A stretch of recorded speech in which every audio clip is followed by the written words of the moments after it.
Hello everybody, it's JohnnyFerno talking, and it's snowing! Look! It's snowing outside! Also in other news, it's time for a death battle! Ragna the Blood Edge versus Soul Badguy. Now, I don't know anything about these guys. I know that they are from each of their fighting franchises. Ragna is from Blaze Blue, and Soul is from something with gears, I think. Now, the only reason I even know about these guys is because I follow the top 10 YouTuber, The Quarter Guy, and I have heard about these guys from his top 30 favorite characters list. So, yeah, I don't really know that much about him, yeah.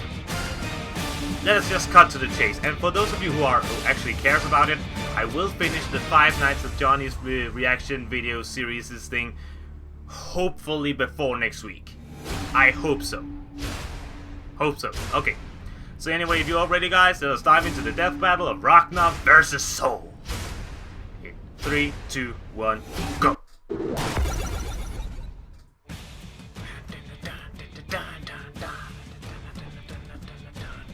No anime tough guy trope is complete unless he has outrageous spiky hair, a sword that's clearly compensating for something, and belts. Lots and lots of belts. Except for the belts that basically each go from Bleach. Soul Badguy, the flame of corruption. He's Wiz and I'm Boomstick. And was Soul called the Flame of Corruption? That's kind of badass. Skills to find out who would win a death battle. So, tell me about these guys, dear death battle. What the? Nearly a century ago, humanity was hunted to near extinction by the fearsome Black Beast. Fortunately, 6 brave heroes slayed the monster and saved mankind. The remains of humanity was reorganized under an oppressive government, until one man decided to rise up. Ragna, the Blood Edge. Wait, he has, green and red eyes. Kinda cool. And that awesome rocking soundtrack. Baggy pants, giant sword, brooding personality. Ragna has tragic backstory written all over him. I'd actually go with gruesome. As a young child, he and his siblings were confined in an experimental facility as lab rats. Bummer. What were they trying to do? No one knows. The important thing here is they were rescued by a talking cat named Jubei, who also happened to be the most feared warrior on the planet. Oh, is that the same kind of cat as when Ragna's sister the hooded cat chick from who fought the other cat girl? No one knows. Ragna took Saya under his wing, but their younger brother Jin was irritated that Ragna was not spending more time with him. Being a reasonable guy, he decided the only solution was to murder his brother. What? Oh yeah, that makes a ton of sense. I'm lonely. I'll kill one of the only people I care about. Great plan. A maniacal hipster villain named I heard about that guy as well. He's apparently a very big douche. Hail Ragna through the chest, and then cut off his arm for good measure. Ah! Why? How? No one knows. Have you familiarized yourself with that phrase yet? Good, because it's not stopping anytime soon. It's basically the catchphrase of every anime ever. That would have been done for until an omniscient, time-traveling, pig-tailed vampire descended. Oh, that girl, yeah, Lady Rachel, if I remember. Magicked him a new arm and left. Magicked a new. Don't think, just accept. Okay. Surprisingly still conscious, and apparently an expert of things that have never happened before, Ragna instantly recognized his new appendage as an Azure Grimoire, a piece of the Black Beast which Ragna can use to manipulate Seether. Seether is a radioactive energy left behind by the Black Beast all over the world. Which is basically like force, well, chakra, no, is totally what end? But it lets him do magic-type stuff. Okay. Yes. Okay. Well, after missing out on the maiming and resurrection of Ragna, Jubei the cat ninja returned and decided to teach him the ways of combat. Where the hell was he before? No one knows. Probably destroying someone's furniture or pissing in their shoes.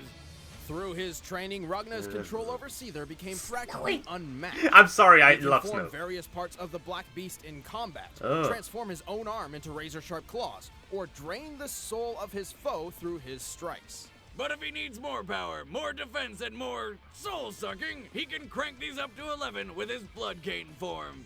Upon completing his training, Jubei bestowed upon him a red cloak and a deadly blade called Blood Scythe.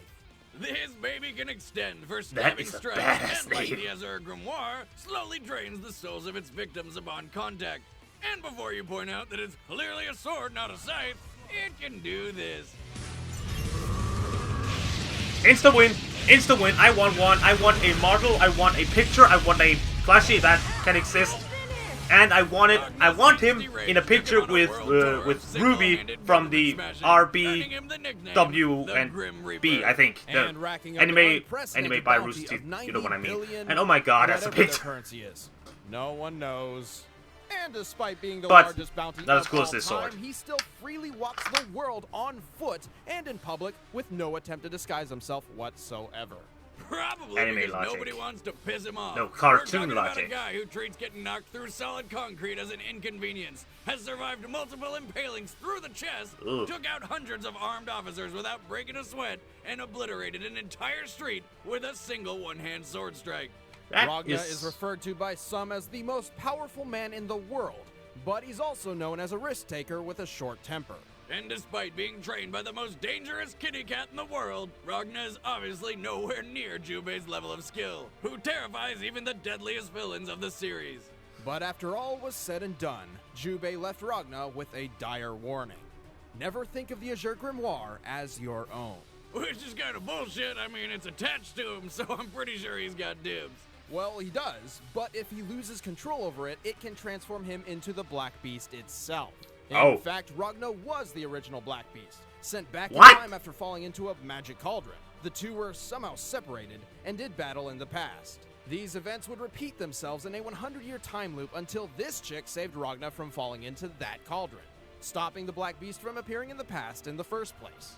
But if the Black Beast never went back in time, then it would never have created Seether, and everything in BlazBlue shouldn't exist as we know it. Paradox, So yeah. how? No one knows!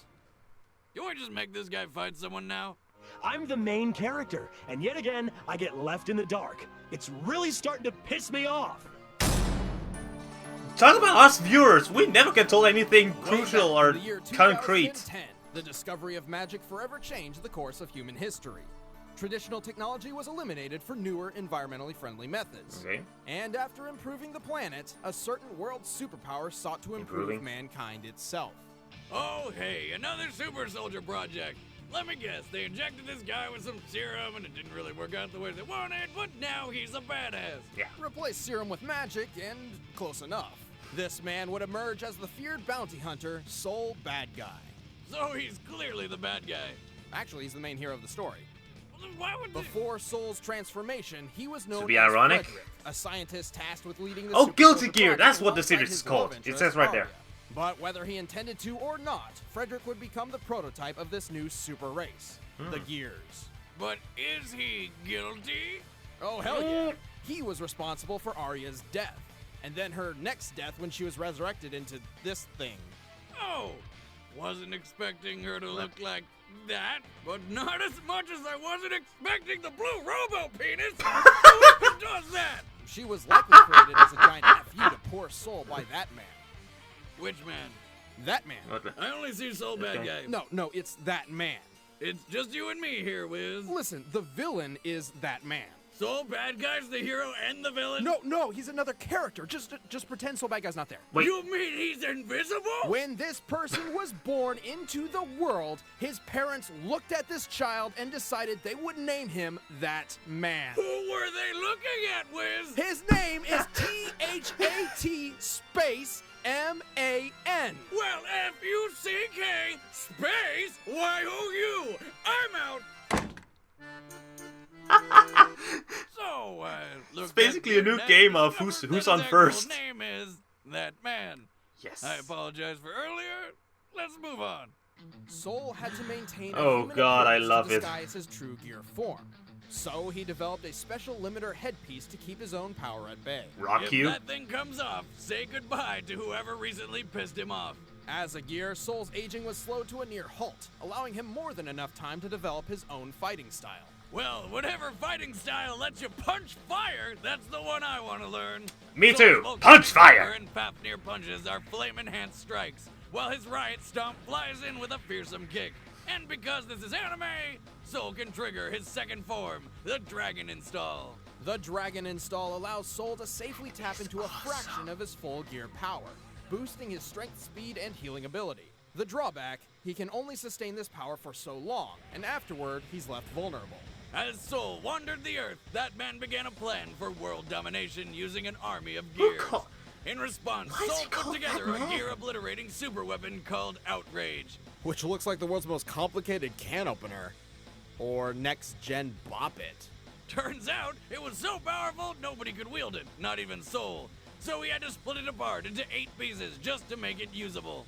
Naturally, he took the best piece for himself, the flame-enhanced Fire Seal. I want a Fire Seal, that'd be fucking sweet. Try and eat me now, Orca Whale. Fire Seal! Using Fire Seal to its full potential, Soul defeated that I see what he did there. I so see what he did decided to there. upgrade the shit out of it with the Junkyard Dog Mark III casing. But this is hardly the full extent of Soul's power. His sword is he a once gun? survived the backyard, I just realized an that his sword alternate is a gun. dimension which would annihilate the soul of a normal man.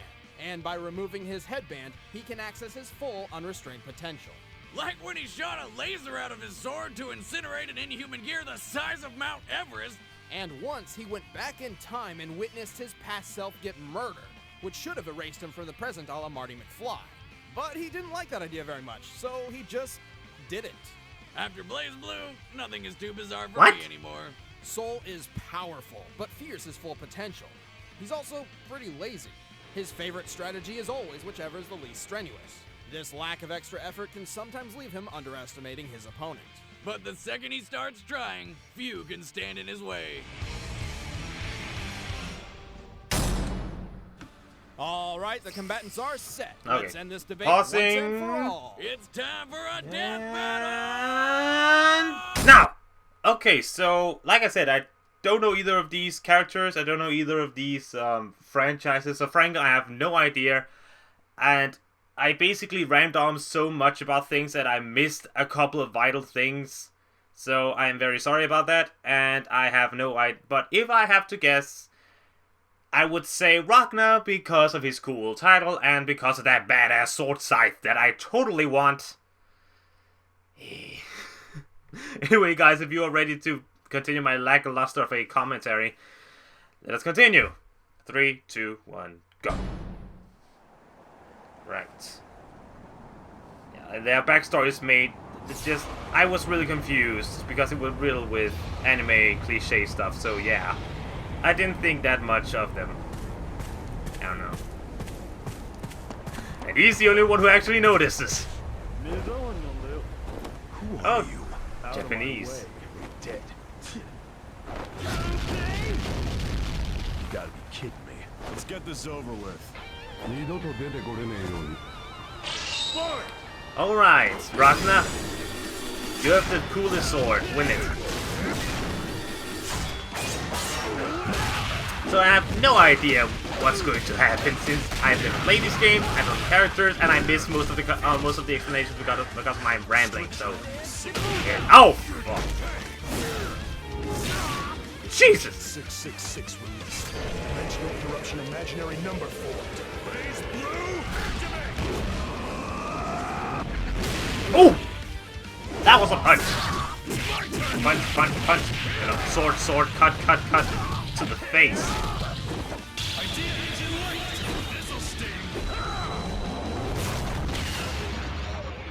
Ow.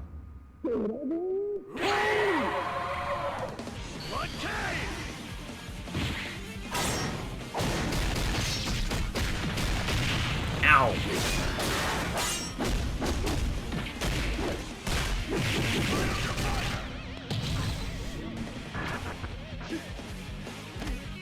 tapping out. Oh! I'm not gonna waste any more time on you, asshole. Shit! Ragna has survived plenty of those before. Right. Is the beast coming out? Oh dear.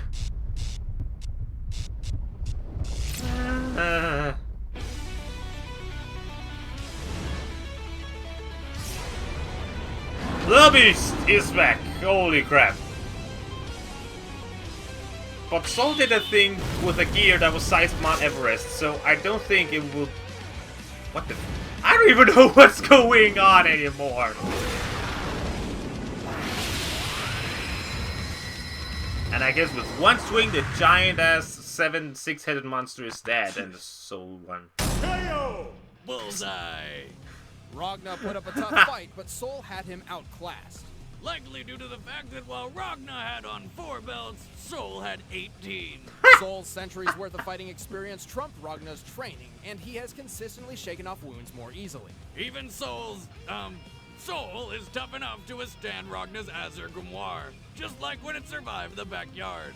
The Black Beast was impressive, but Soul's gear form is leagues above. Recall when Soul turned that gear the size of Mount Everest into dust. Yeah. By comparing the size of the gear to the clouds, we can determine its volume to be around 140 billion cubic meters. Destroying something this size would require more than 85 gigatons of TNT. That's nearly 200 times more powerful than the 9.0 earthquake that hit Japan in 2011. More than enough to take Ragna down, and that was only a fraction of Soul's real power. Ragna just burned out in the end. The winner is Soul Badguy. Hooray for Soul. So who's next? Next time on... Alright, who's next? Show me. I'm excited.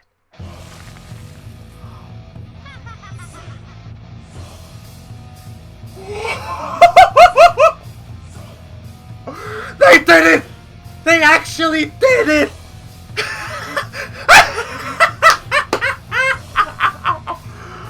Oh my god! Yes! Yes! Yes! Have an idea for a death battle? Let us know in the comments below. Oh my But god! looking to kill some more time. Go watch out. Alright, for the cut jungle here, in cut the here. show. Oh my god. I waited for so long for a Naruto character to come to Death Battle. And out of all of them was Gaara, and against him is freaking tough! Oh my god. I thought Kirby was going to be my Kirby versus Majin Buu was going to be my favorite Death Battle ever. Scratch that. I think this one is going to be my favorite one ever. Woo! It feels good to be a Naruto fan. That's good. That's good.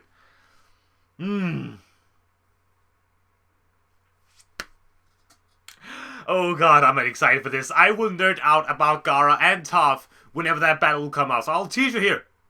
Tease you here. Anyway, guys, thank you very much for watching. I hope you enjoyed the death battle despite my very lackluster commentary. Yeah, that happens sometimes. But you know what? Thank you very much for watching. Comment, favorite, like, subscribe, support. I really appreciate all of your support, and I really like that you like my video and like me. So, that's it, guys. My name is JohnnyFerno. I'll see you guys next time.